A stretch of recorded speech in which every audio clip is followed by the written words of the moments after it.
Pode começar? Seja bem-vindo a mais um episódio do Milcast. Eu sou Isabel Renault e hoje trago um convidado muito especial, uma pessoa que vem moldando o seu negócio através das artes. Ele que é artista plástico, professor e também amante das artes. Seja muito bem-vindo, André Braga. Obrigado, Isabel. Estou muito feliz de estar aqui com vocês, participando, sinceramente, do meu primeiro podcast. Muito legal. Estou adorando a estrutura, estou adorando o estúdio. Muito bacana o trabalho de vocês aí. Parabéns. Que gostoso de ouvir. Seja muito bem-vindo novamente. Espero que esse papo seja muito bom para a gente, para todos que estão nos ouvindo.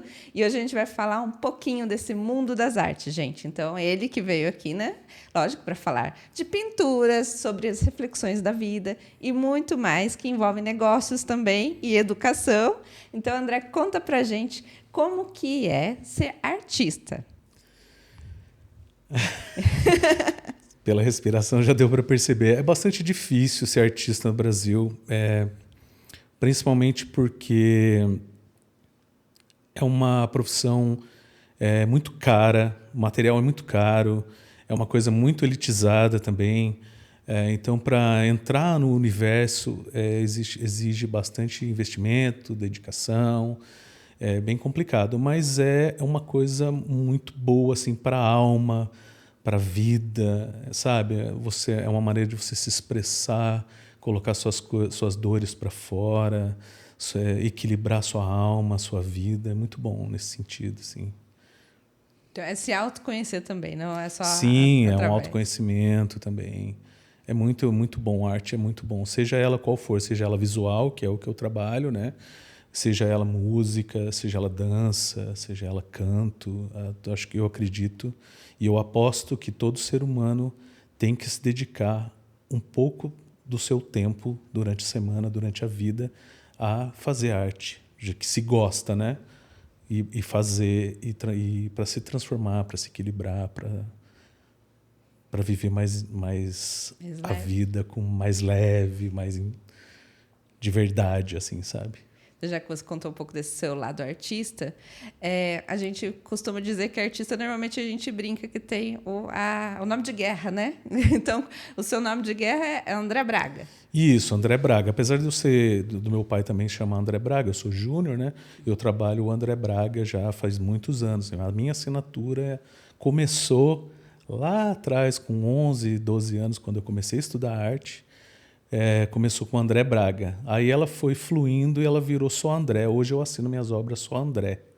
Né? Mas a assinatura se tornou uma marca minha, assim, sabe? Ela tinha um desenho mais específico, a maneira como eu escrevi o André, e aí ela foi ficando orgânica e foi se transformando numa marca. Hoje ela é a marca do meu ateliê também, da minha escola, né? E eu assino minhas obras só André, mas eu sou conhecido e divulgo meus trabalhos como André Braga. É muito bom. A gente costuma falar um pouco disso, porque a questão, às vezes, a gente fala, mas quem é o André? Mas no seu caso, como você pinta, né? Daí só de reconhecer a forma que é pintada a sua assinatura é algo fantástico, né? Porque é a sua marca registrada. Se torna como se fosse uma chancela, ali, um carimbo, uma marca mesmo, um ícone, alguma coisa, sabe? Algumas pessoas já me criticaram por isso. Não, mas você assina só André? Tem muitos Andrés. Então, mas muitos Andrés que assinam desse jeito? Não, só tem eu. É aquela então, forma se tornou única. Isso, né, exatamente. Então, é algo único, que não tem como copiar. Exatamente. Isso que todo artista passa, né? Nesse processo de criar sua marca, né? A sua identidade visual. Sim, isso. Essa é uma construção, né? E eu comecei a assinar André Braga também porque eu sou discípulo, vamos dizer assim. Eu sou aluno de um grande artista aqui da região chamado Edson Braga também. Ele não é meu parente, mas a gente, por coincidência, é Braga também. E eu fiquei estudando com ele, fui aluno dele durante 10 anos. Então, a gente acabou se formando um laço parecido com pai e filho, assim, sabe? Então, foi muito importante para mim carregar o Braga também, apesar de eu não ser filho dele, mas para fazer essa conexão com esse meu mestre que faleceu há uns anos atrás, mas deixou em mim uma boa parte do seu conhecimento. Deixou entendeu? um legado. Deixou um legado comigo. Agora é minha responsabilidade de levar adiante. Então, já que você falou um pouco de responsabilidade, de levar adiante, vamos falar então um pouco do seu ateliê, né? Que você acabou de comentar que você tem um ateliê. Como que é ter um ateliê, ter esse negócio de ateliê? Olha, o sonho de todo artista é ter um ateliê. E no começo, quando eu decidi viver só de arte, foi uma realização de um sonho, ter meu próprio espaço, assim. Então eu tinha medo, acho que todo mundo tem medo de as coisas não dar certo e tal, mas eu tive a coragem de falar assim, se não der certo daqui a 6 meses, pelo menos eu tive um ateliê e realizei meu sonho de ter um ateliê durante 6 meses. Então eu estava vivendo dia após dia a alegria de ter um ateliê, de ter um espaço só meu, para fazer minhas bagunças, para sujar do jeito que eu quiser, pintar e bordar lá dentro, como, né, diz o jargão. Então, ter um ateliê é muito importante para mim. E foi uma realização de um sonho. E é um espaço que eu posso trazer outras pessoas e passar meu conhecimento adiante. Né? Porque mesmo depois que um dia todo mundo vai chegar e vai morrer um dia, mas uma parte de mim vai estar aqui. Tanto nas minhas obras, quanto no conhecimento que eu passei para os meus alunos, né? Que ainda vão estar aqui pintando. Então, isso é muito importante assim, para mim. Então, o seu ateliê então, ele é mais voltado para a parte de pintura, as técnicas de desenho? Isso, desenho, pintura, todas as técnicas. Né? Eu ensino desde do carvão até a tinta a óleo, passando por todas as técnicas. Né? Então, se você quiser se tornar uma artista profissional, você vai me procurar, eu vou ensinar você tudo que eu sei de arte, desde o carvãozinho lá no começo até pintura a óleo. Mas eu tenho um outro curso também lá no meu ateliê, que é um curso que não é terapia, mas é terapêutico, que é vivência de arte. Então, assim, a Isabel gosta de arte, mas não quer ser uma artista profissional, mas ela quer vivenciar a arte, ela quer ter um momento de pintar, experimentar, testar. Então, eu tenho essa vivência também. Então, a Isabel vai trazer para mim, estou falando no seu caso, né? Eu queria experimentar tinta acrílica, como que funciona? Aí eu vou acompanhar você nessa jornada, te explicar, te ensinar, te comprar o material, a gente vai trabalhar junto. Eu quero pintar aquarela, porque eu sou muito conhecido em São José por pintar aquarela. E aí eu vou fazer essa jornada com a pessoa em aquarela. Eu quero aprender a lápis, eu quero fazer pessoas, eu quero desenhar paisagens, eu vou trabalhar tudo isso com as pessoas. Tanto que eu estava comentando com você antes da gente começar o podcast, que eu tive uma aluna que queria fazer pintura botânica, e ela veio fazer pintura botânica também, que é aquarela, né? Sim. Então a técnica é um pouco diferente, né? Mas está dentro do universo da aquarela, então... Já que você até comentou dos bastidores, uma coisa que eu achei muito curiosa, a forma como você falou, né? A forma de pintar com os pincéis. Isso. Então, eu acho que seria interessante você contar um pouco dessa curiosidade. Você tem uma forma correta de usar o pincel? Você tem que usar com força? Tem que usar de leve? Tem alguma técnica bem específica? Sinceramente, eu sempre digo para os meus alunos e para todos que fazem oficina comigo que o universo da arte é um universo assim muito diferente do que a gente está acostumado a viver. Né? Dentro do universo da arte, começa que não existe certo e errado. Né? E não existe bonito e feio. A beleza é subjetiva. E o certo e errado também ele é diferente, a maneira como a gente lida com ele. O que eu vou transmitir como professor? O que funcionou para mim. Mas eu sempre passo para meus alunos que eles têm que experimentar outras maneiras, porque de repente funciona para ele.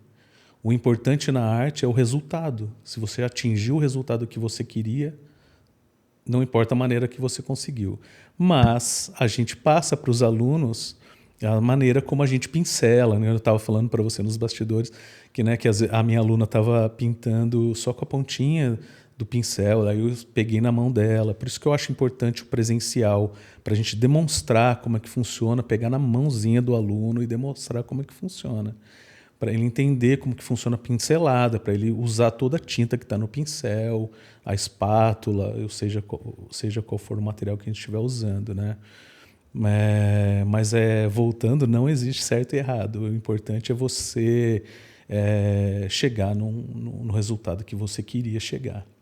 Entendeu? Já que você falou dessa parte não existe certo e errado, então, será que existe, então, dom? A pessoa é predestinada a ser um artista ou ela descobre a ser um artista? Porque eu estou vendo essa sua camiseta, né? Eu vim de propósito. Eu gosto muito dela, eu digo que não é dom, então a mão aqui segurando os materiais em forma de coração. Então eu digo que não é dom, que é amor. Eu sou uma pessoa, não sei se você vai entender isso, mas eu sou uma pessoa que acredita em outras vidas, na pluralidade das existências, né? Que a gente teve outras vidas no passado e que vai ter outras no futuro, né? Então, quando as pessoas falam de dom, mas pô, eu tenho uma criança que nasceu, ela pinta muito bem, tá? Mas eu acredito que ela já começou isso em outras vidas, né? Que hoje ela tem na memória espiritual dela lá, escondida, ela tem isso, e ela flora mais rápido.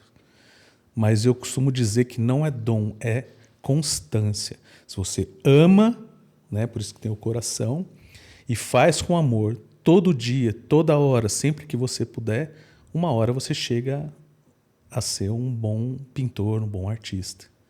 Entendeu? Então tem essa constância. Então não é dom, a gente não nasce sabendo. A gente um dia começa a estudar e não para mais. A gente se apaixona e vive isso. O André, por exemplo, o meu caso, eu cresci desenhando. Eu desenhava desde criança, na borda do caderno, nas contracapas, no fundo do caderno, na carteira, na parede. Então, fui até punido na escola por isso algumas vezes, de desenhar em tudo quanto é lugar. Eu não parava de desenhar. Eu vivia isso o tempo inteiro. Por isso que meus pais me colocaram para estudar com Edson Braga, na época, com 11 anos eu comecei, e fui parar com 21, quando eu fui entrar na faculdade, né? Mas eu nunca parei, mesmo na faculdade, assim, eu fiz publicidade e propaganda na época, e sempre quando eu trabalhei como designer em várias agências, eu tinha sempre um caderninho comigo e eu sempre desenhando, sempre pintando nas horas vagas. Então, eu não parei nunca. Então, essa importa constância... se fosse pincel ou caneta, você estava pintando. Não importa, Então, já que a gente já falou sobre o dom, né, sobre essa questão de cada um ter seu dom ou correr atrás, sobre as técnicas, vamos falar um pouco hoje sobre a inteligência artificial. Você acha que ela veio para atrapalhar? Porque hoje, praticamente, a pessoa consegue montar... manda os comandos e monta uma pintura lá digital super rápido. Mas não tem aquela paciência de ficar montando, de pintar. Você acha que ela veio para somar, veio para atrapalhar? Isso é uma questão que está bem na... A gente está vivendo isso, né? Mas a tecnologia, na verdade, o que eu penso sobre isso é que assim, a tecnologia, na verdade, ela sempre foi um desafio no universo da arte, né? Vamos voltar lá para trás um pouco, quando a gente desenvolveu a primeira câmera fotográfica. Antes disso, os artistas eles trabalhavam para chegar num nível de realismo absurdo, porque eles faziam retrato. Sim. Certo? E aí inventaram a câmera escura, que era usada pelos artistas para captar cenas e refletia na parede. Eles usavam a tela para passar o desenho e pintar. E depois disso foi inventada a câmera fotográfica. Muitos artistas arrancaram os cabelos achando que ia ficar desempregado e tudo mais. Mas começou pelo contrário, os artistas se uniram, conversaram. Naquela época eram muito menos pessoas, né? Hoje em dia a gente tem muito mais gente vivendo no planeta. Mas a maioria dos artistas que movimentavam a arte no planeta, principalmente na Europa, que é o que a gente estuda na escola, é a arte, história da arte da Europa, né? Então, eles se juntaram e criaram um movimento chamado impressionismo. Sim. Que o impressionismo que era você continuar pintando o que você estava fazendo, retratos, paisagens e tal, só que você colocaria, no caso, a digital do pincel, vamos dizer assim. A pessoa olhava para a obra e ela via a pincelada, que era o contrário do que estava sendo feito No realismo, você disfarçava a pincelada o máximo para parecer que era a pessoa mesmo, que era uma foto, né? No impressionismo, não. Que daí nasceram aí no impressionismo o Van Gogh, Picasso trabalhou com isso, e vários outros artistas. Monet foi um dos grandes impressionistas e tal. E então surgiu esse movimento. Então a arte foi se adaptando. E eu acredito que hoje, com a IA, a arte também vai se adaptar. A IA, o que a IA está fazendo? Ela está mordendo uma fatia do mercado. A gente vive hoje um capitalismo mais agressivo que no passado. Então, assim, ela está mordendo uma fatia desse mercado, ela vai substituir muito o profissional de ilustração, essas coisas, mas ela não vai substituir o artista, certo? Então, tipo, a minha pincelada, ela só eu que faço, é a minha digital. E cada artista tem a sua. Então, a pessoa que ama a arte, admira a arte e quer a arte de um artista, ela vai continuar encomendando do artista. A IA, por outro lado, ela vai facilitar o acesso a boa arte, assim, artes bonitas, né? Para decorar essas coisas. Então, as pessoas vão conseguir comprar, vão conseguir fazer, pessoas que para elas terem acesso mais barato e tudo mais, né? Mas a gente vai continuar tendo a nossa identidade, né? E eu só acho interessante. O que me assustou bastante a IA também. E o que eu decidi, o caminho que eu escolhi para lidar com a IA é a parte emocional, porque a arte tem um poder de cura muito alto, sabe? Esse negócio que eu falei no começo, né? De equilibrar a alma, de equilibrar nossos sentimentos, isso tem tudo a ver. Porque você se expressa com arte, seja ela qual for, como eu comentei no começo, você equilibra a sua alma, você faz bem, então você vai contra ansiedade, depressão, ajuda muito nessas situações, entendeu? Então eu tenho em mim que a arte tem um alto poder curativo, né? A terapia é importante você ir no psicólogo? Mas é importante você fazer arte também. Tanto é que tem alguns psicólogos que utilizam muito da arte Exatamente. Terapia, né? Que faz parte da Nise rotina da Silveira também foi uma das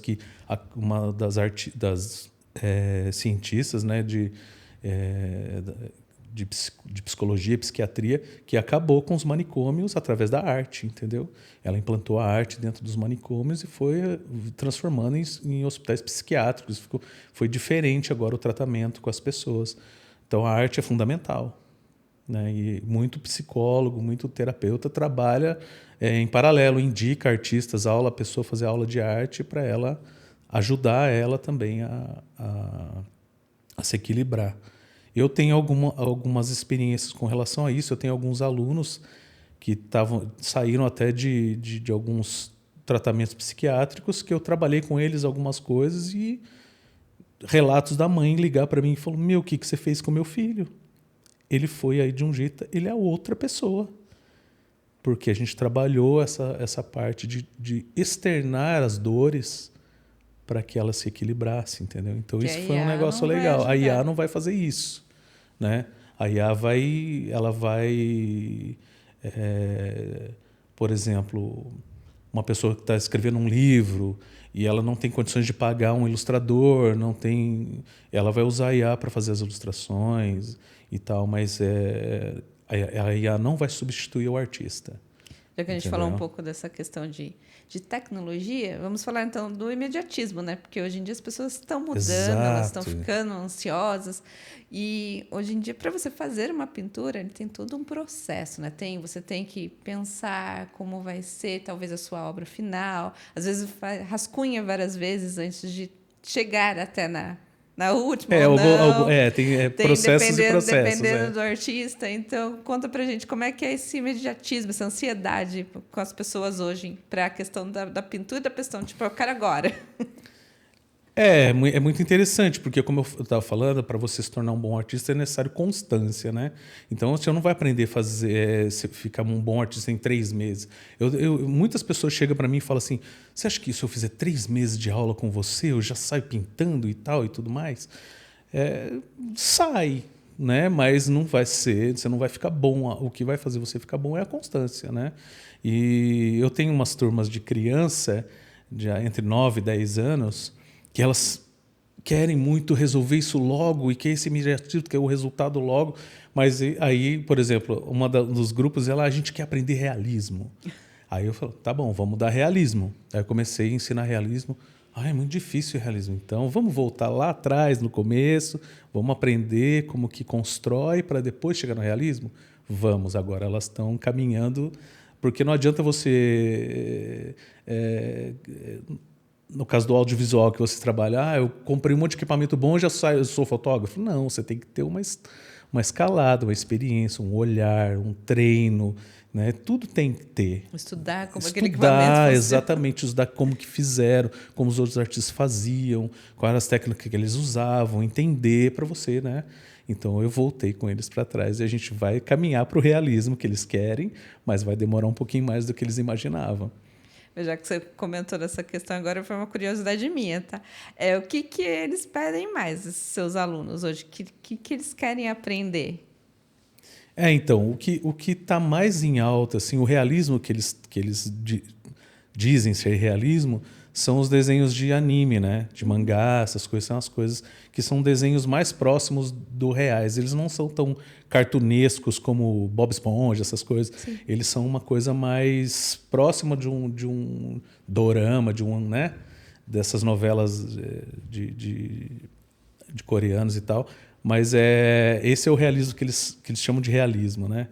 Que é o que a gente... que é 40, 50, tinham os desenhos do passado, que é aqueles Marvel, essas coisas, né? Aqueles super amigos que tinham, que esses são os realismos que eles querem aprender, né? Então, o que mais eles vêm buscar, principalmente o jovem, é aprender a desenhar anime e mangá. Eles são os mais pedidos, assim.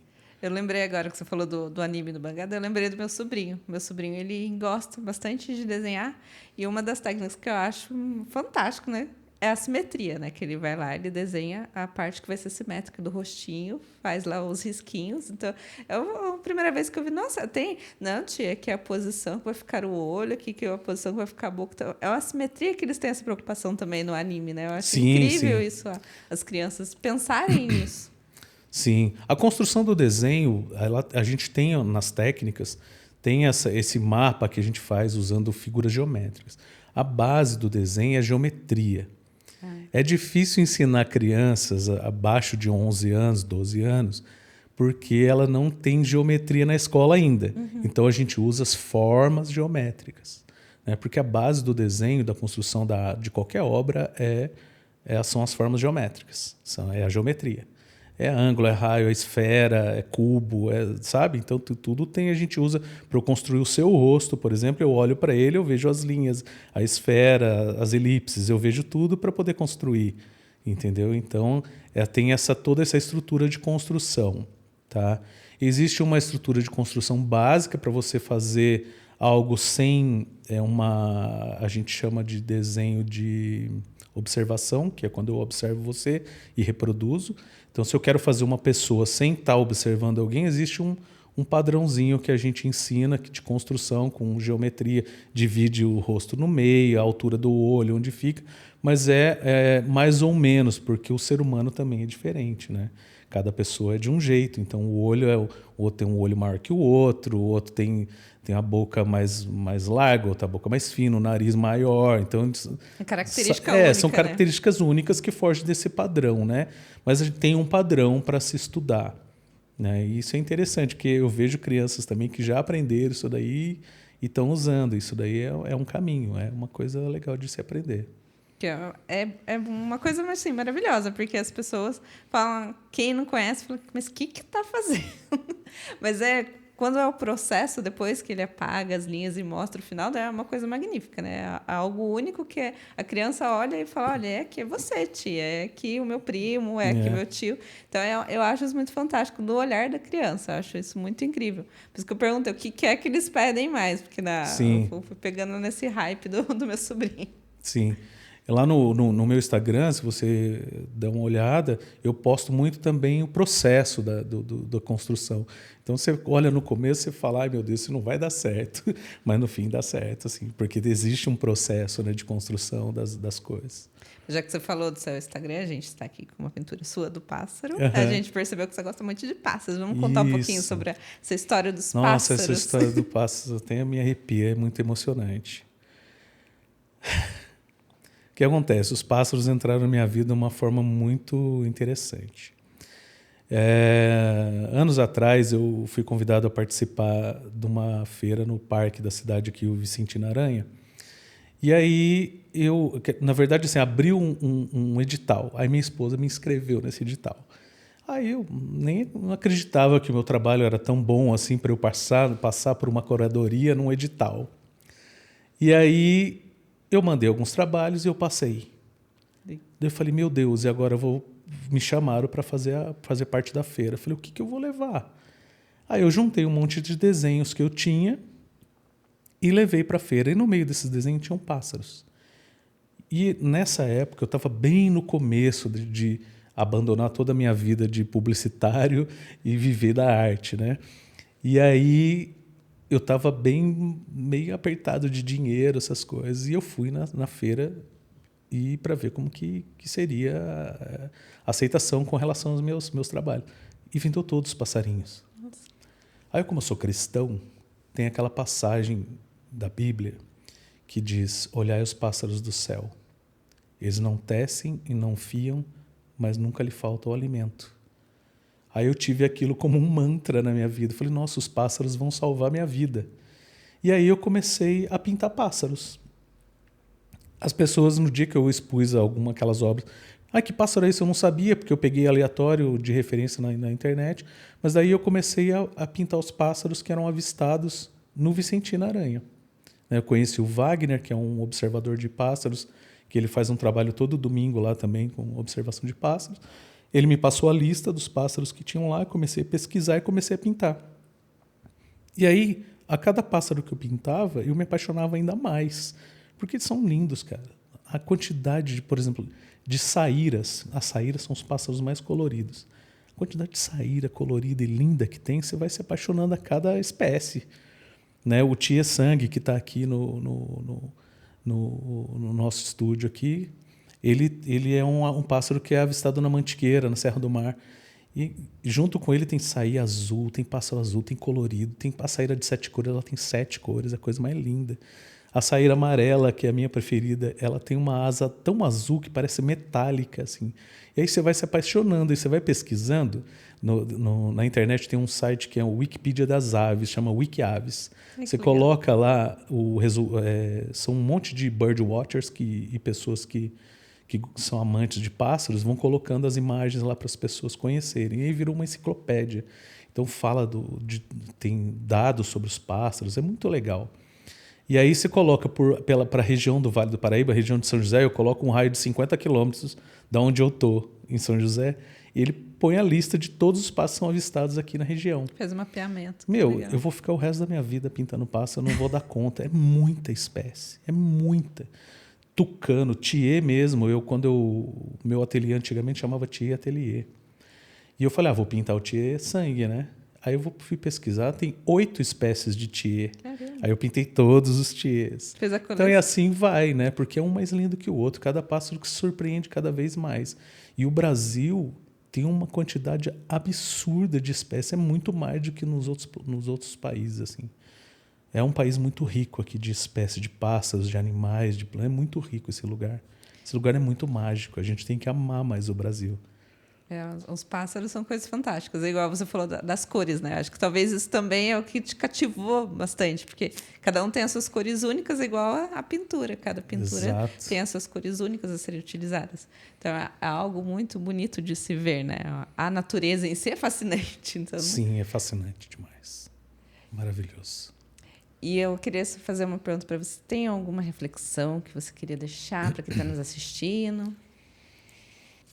Se você gosta de arte, se você gosta de dançar, de tocar, você é músico, mas está trabalhando com engenharia. Se você é artista, gosta de pintar, mas está trabalhando com medicina, não deixe de fazer arte. Não deixe de se expressar.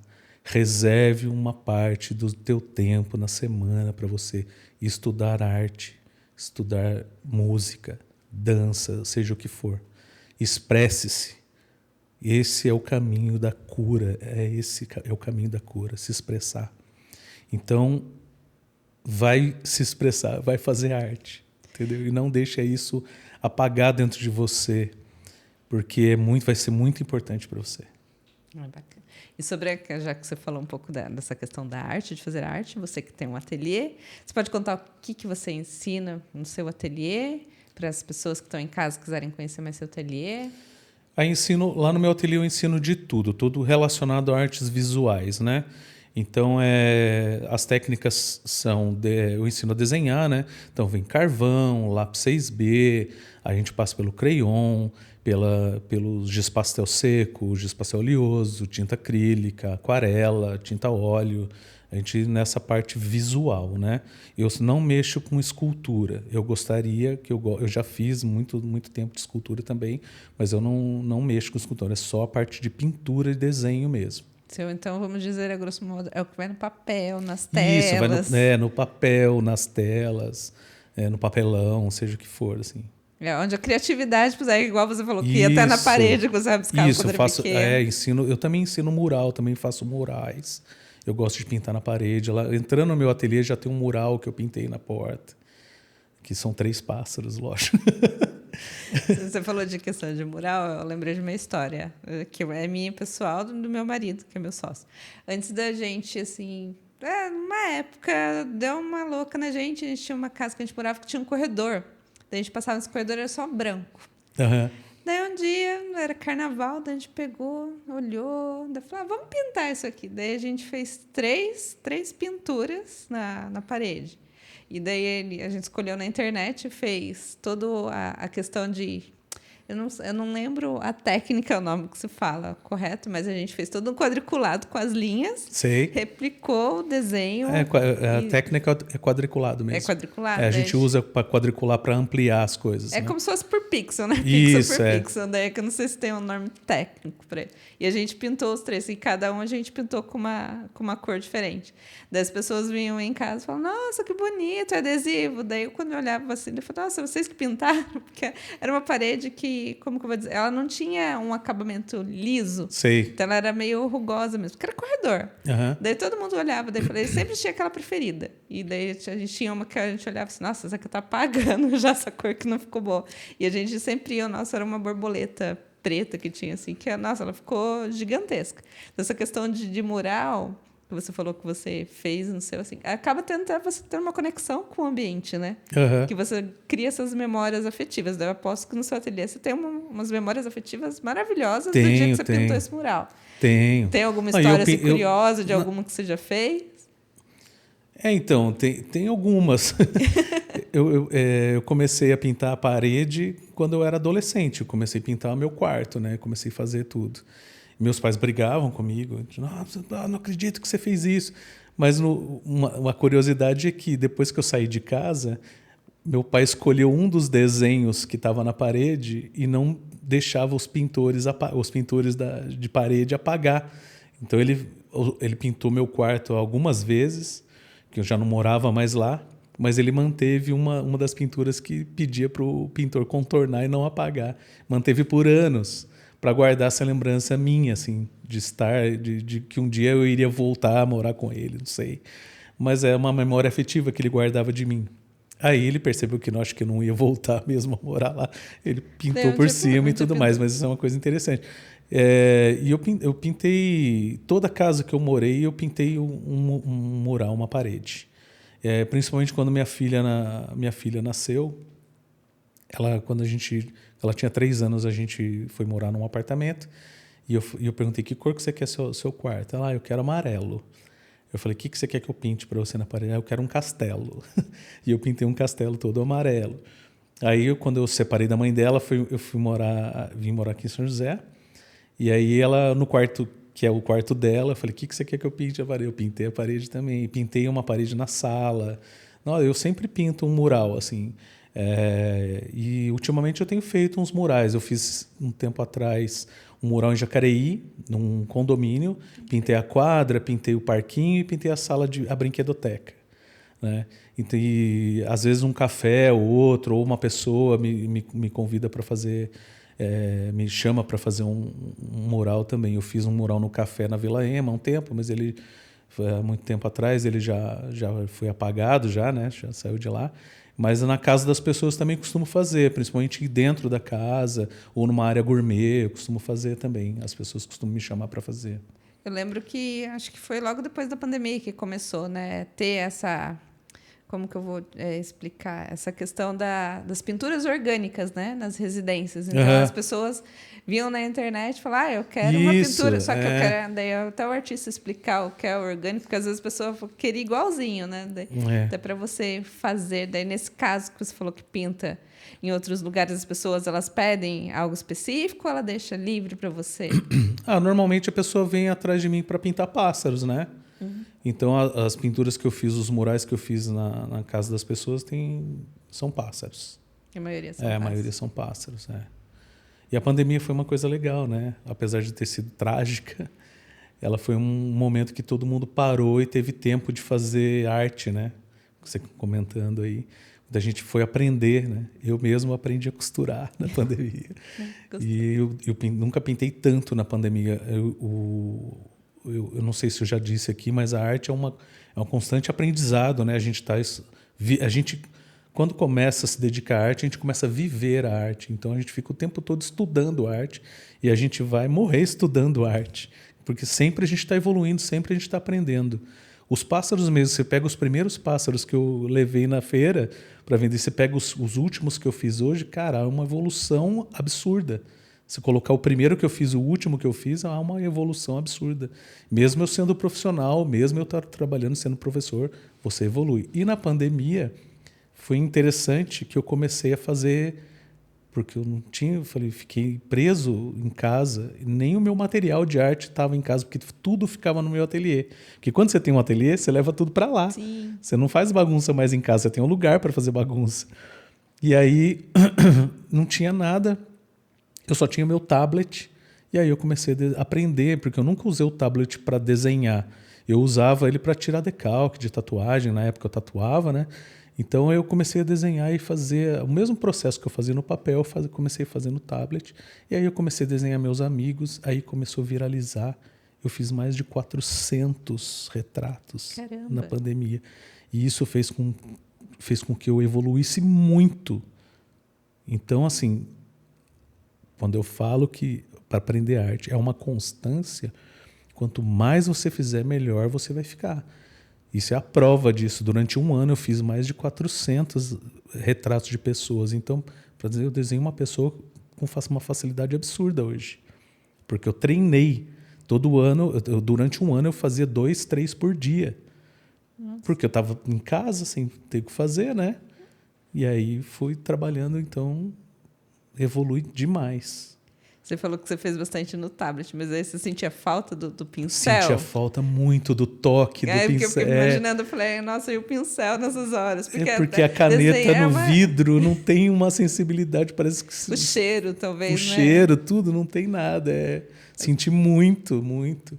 Eu não via a hora, eu não consigo. Eu sempre, mesmo trabalhando, eu trabalhei muitos anos com design, com publicidade.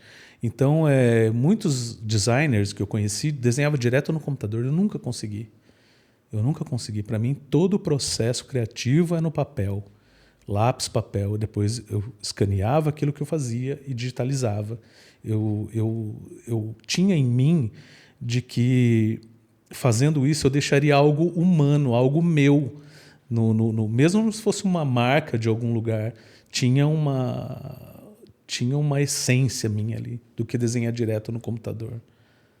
sabe? Tinha um traço meu ali perdido no meio daquele logo, entendeu? Então, isso também é só depois, se você limpar a bagunça, né? Que os Isso. pincéis fazem, que tem que ter todo o procedimento para Tem limpar, para não também. estragar o pincel. Dependendo com que você está trabalhando, por exemplo, tinta acrílica. Eu falo para meus alunos, está pintando com tinta acrílica? Terminou de usar o pincel, já lava ele na hora. Porque a tinta acrílica seca muito rápido. E ela, para estragar pincel, é rapidão. A tinta óleo, não. Você pode deixar ele de lado, porque a tinta óleo leva 3, 6 meses para secar. Então, é mais tranquilo. Mas você que está acostumado a pintar óleo, vai pintar com tinta acrílica, o processo é o mesmo. Só que o tempo de secagem da tinta é diferente. Então, você tem que ter outros cuidados. Então, essas coisinhas é o que a gente ensina como professor, entendeu? Viu, gente? É as dicas, não é você precisa largar o pincel lá sem limpar, porque senão você vai perder o pincel. Exatamente. Então, é uma bela dica que você já deu para quem quiser verdade, começar aí a pintar, né, gente? Meu filho ele é um exemplo que gosta de pintar, mas o dele ainda tá ele pequenininho, ele gosta de guache. Então ele vai lá, ele põe guache é ótimo também. Ele fica, daí ele fica lá na aguinha dele, ele mesmo já limpa, ele já seca. E quando a água já fica escura, ele tem um toque assim, ele fala: "Mamãe, tá suja, eu quero outra água", porque já colore e não é a cor dele. Engraçado você fala de guache, porque a gente tem um preconceito com guache, porque a gente acha que é escolar, né? Mas tem os guaches que a gente usa, dá para fazer pinturas, mesmo com o escolar, dá para fazer pinturas maravilhosas. Há um tempo atrás eu dei uma explorada no guache, porque eu explorei muito pouco quando eu estudei. Fiz a escola com o Edson Braga, eu explorei o guache muito pouco. Eu já queria, a gente tem aqui essa tinta óleo, né? A gente tem esse glamour com a tinta óleo por conta da história da arte que a gente estudou na escola, né? Os grandes artistas, Van Gogh pintava com óleo, não sei o que, todo mundo pintava com óleo. Você quer pintar com óleo também? Não, mas tinta guache é maravilhoso. Eu cheguei a fazer uns pássaros que você fala, não é possível que é tinta guache. É tinta guache. Agora você vai começar a fazer uma enquete toda vez aí. Esse aqui foi pintado com guache? Já questiona a pessoa quando chega no ateliê. Vamos fazer um quiz aqui. Vamos fazer. Isso vai ser bacana. As pessoas vão ficar curiosas lá, ficar matutando a ideia até. Eu, por exemplo, vou ficar lá um tempão até tentar descobrir. Mas já que a gente já está quase encerrando, eu vou pedir para você deixar mais uma reflexão. Você já deu uma. Vamos pensar agora uma coisa para quem quiser mesmo conhecer bastante, se conhecer com a arte, ou se você quiser deixar um recado voltado a alguém que você gosta muito, se quiser dar esse recado especial, agora é a hora. Posso deixar um convite? Pode, claro. Então eu convido vocês a ir conhecer meu ateliê, fazer uma aula experimental, tomar um café comigo. E aí ver se você não tem interesse de viver a arte como eu vivo. Vamos lá. Então conta pra gente aonde fica o seu ateliê. Fica no Jardim Aquários, no edifício Le Classique, 18º andar. Para quem quiser te conhecer nas redes sociais, como que encontra você? André Braga Arte. Instagram? Isso, @André Braga Arte, exatamente. Porque dependendo a pessoa das redes aqui, a gente tem as redes vizinhas. Eu tenho também o TikTok, né, que é @André Braga Arte também. Então a gente procura André Braga Arte, que é mais fácil. Isso. Que já engloba tudo. Isso. Muito bacana, André. Eu agradeço imensamente por você ter compartilhado essa história com a gente. E você que está aí em casa, acompanha o Milcast, veja novamente a história do André, de outros artistas que passaram por aqui. Como exemplo, a gente tem o Lucas Arneiro, que é guitarrista. Ele deu um ótimo exemplo também do mundo da arte, só que diferente das pinturas, ele vai para o mundo das guitarras. Então, acompanhe a gente aqui e conta pra gente o que você mais gostou nesse episódio, se você vai querer aprender a pintar ou se você vai querer desenhar. Então conta pra gente aí o que você mais gostou e se quiser deixar um recadinho especial pro André. Esse foi o Milcast de hoje e te vejo no próximo episódio.